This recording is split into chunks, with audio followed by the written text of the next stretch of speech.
leather wineskin filled to the absolute brim with steaming human blood. To the very bottom of this skin, the severed head of a man is slowly lowered. A man before whom only yesterday the entire civilized world trembled. His name was Cyrus II, Cyrus the Great, the creator of the greatest empire on the planet, the master of the four corners of the earth. He truly believed he was invincible. But right now, a woman stands over his body, a steppe queen, and her voice does not tremble. You thirsted for blood, King of the Medes? I promised I would satiate you. Drink!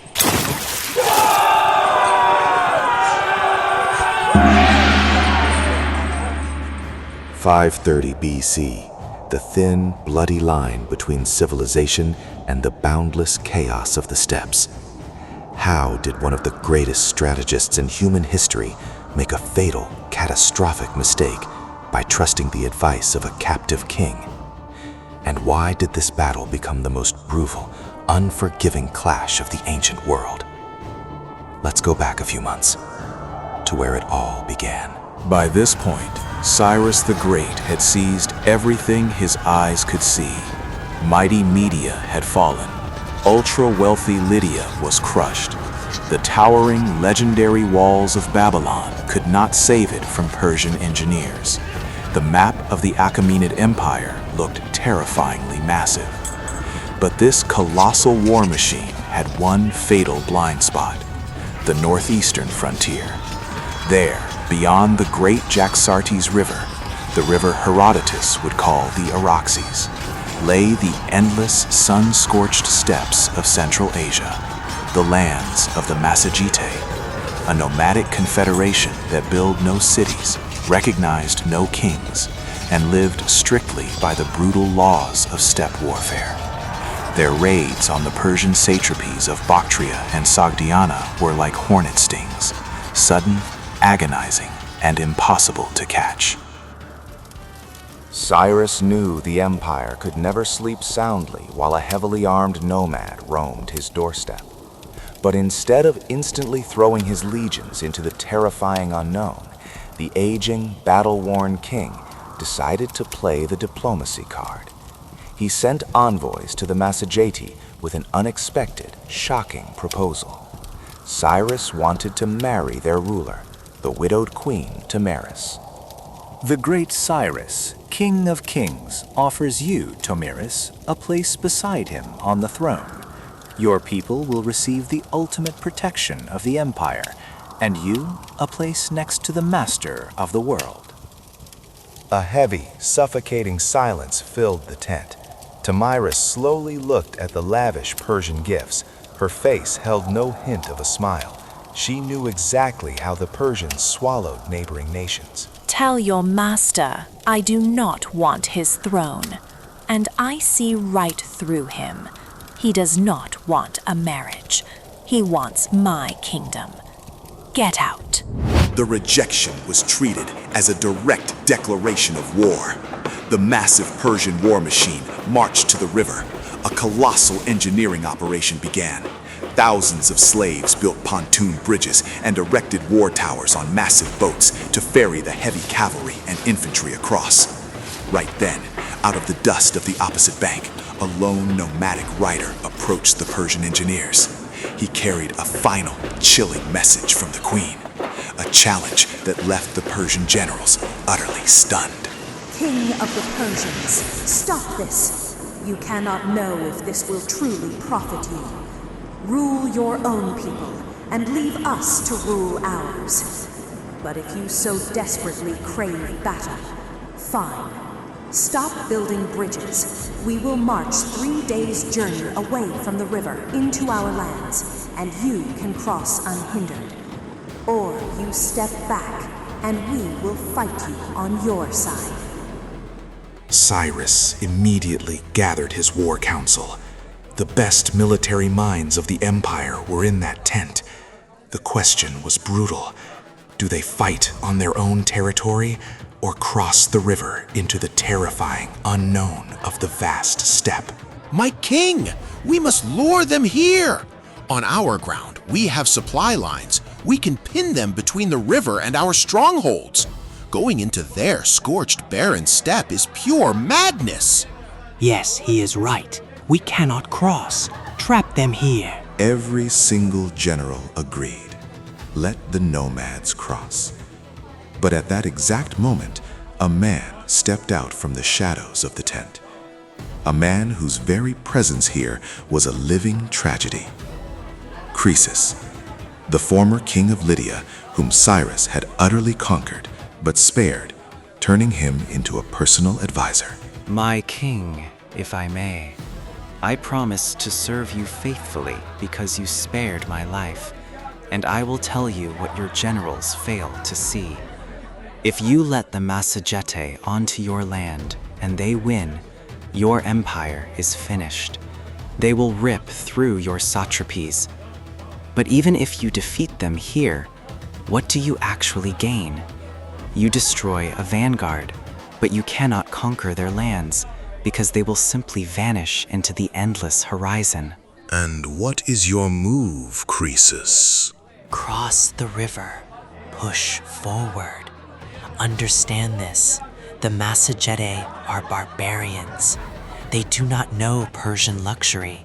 They have never tasted our finest delicacies. And above all, they do not know the taste of wine. They drink fermented mare milk. Set up a magnificent camp, 1 day march into their territory.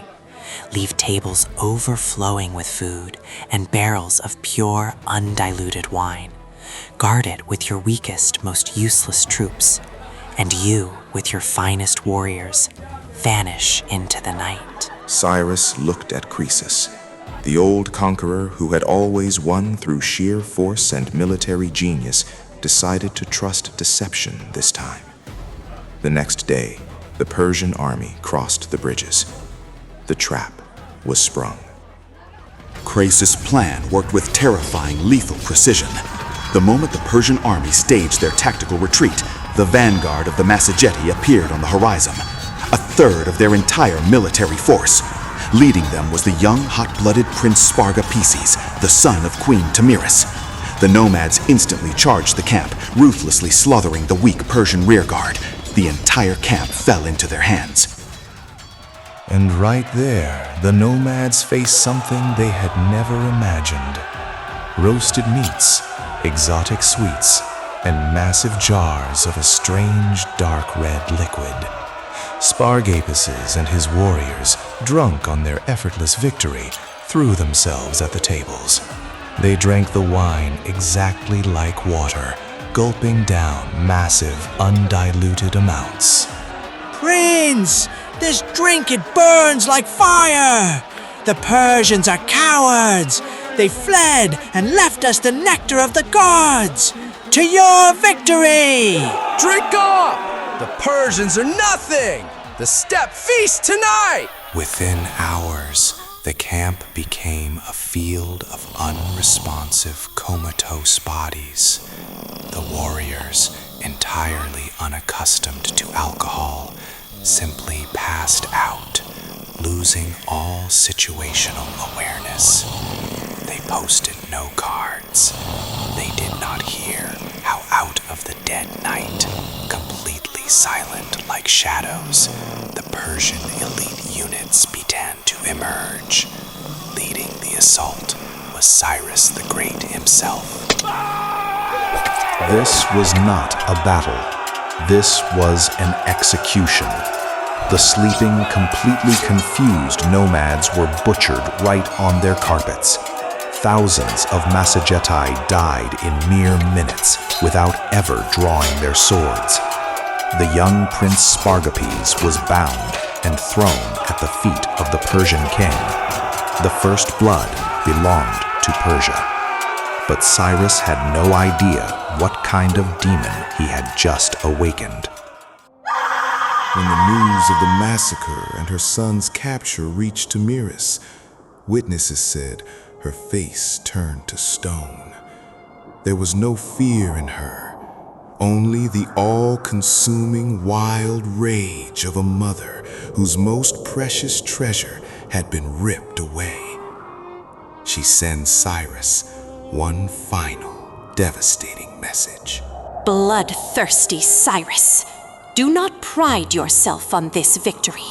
You did not win in fair combat, but with the juice of the grape that drives you mad. Return my son to me and leave this country unpunished. If you do not, I swear by the sun god, the sovereign lord of the Massagetae, I will satiate you with blood, no matter how insatiable you are. Cyrus completely ignored the threat.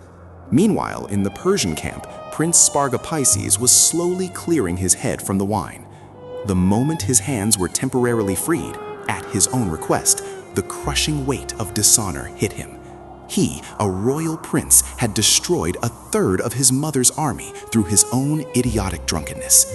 Unable to live with the shame, right in front of the guards, the prince seized a weapon and ended his own life. Learning of her son's death, Tomyris gave one single final order: assemble everyone, down to the last soul. The day of the final showdown. A flat, limitless steppe stretching to the edge of the world. The absolute perfect killing field for cavalry.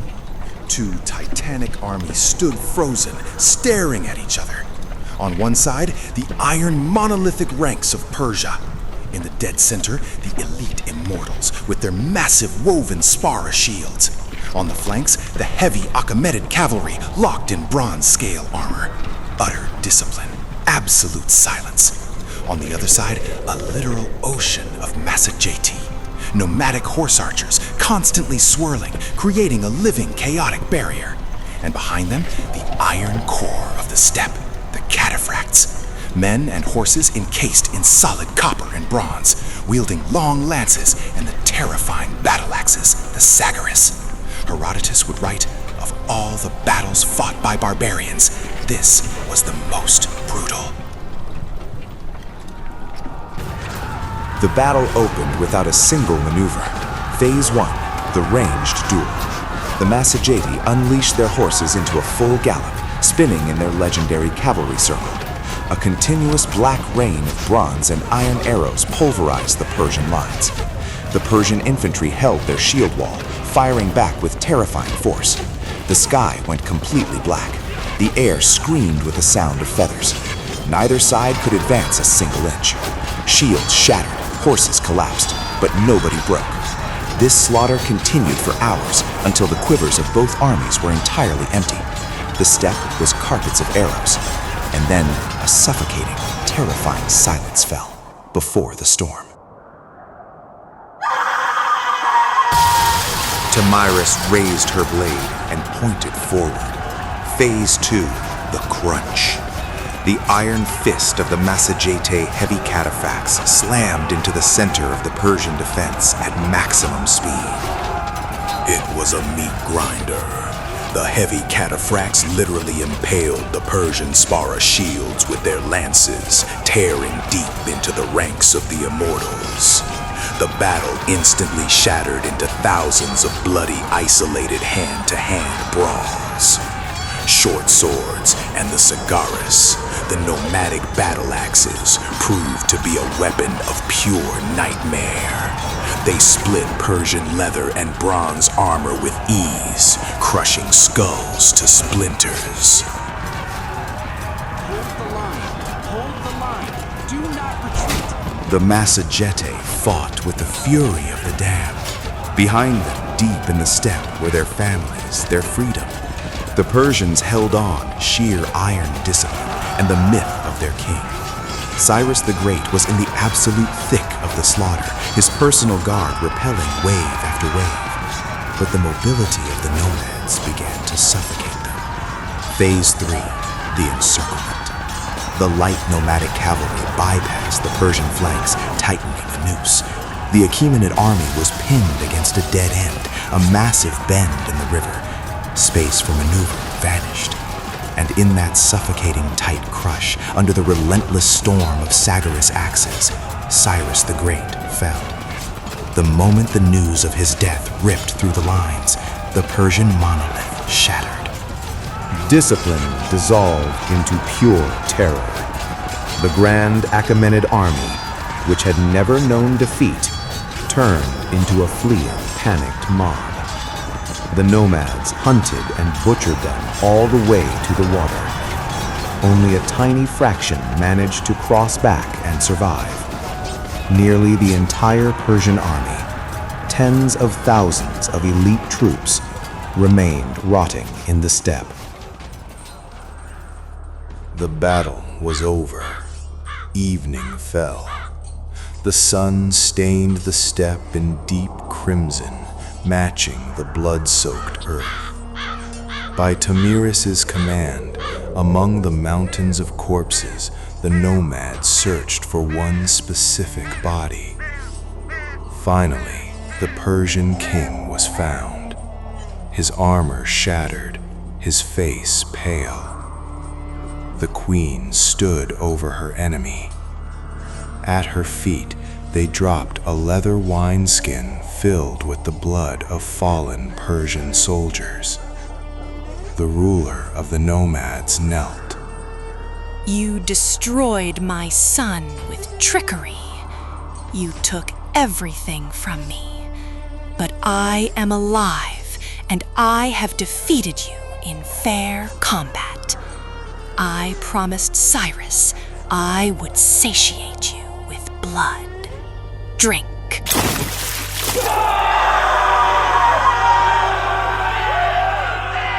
The head of the greatest conqueror of Asia sank to the bottom of the blood-filled wineskin. Amazingly, this victory did not spark imperial ambitions within the Massagetae. They did not cross the river, they did not march to plunder the wealthy cities of Persia, and they never tried to take Babylon. They had no need to rule the world. They simply protected their home and their way of life, proving to the rising superpower that any empire has its natural and very bloody boundaries. The Achaemenid Empire stood. The throne was taken by Cyrus' son Cambyses II. But the Persian expansion into the Central Asian steppes was completely paralyzed for nearly 20 years. The brutal lesson taught by the steppe queen was remembered by Persian kings for generations.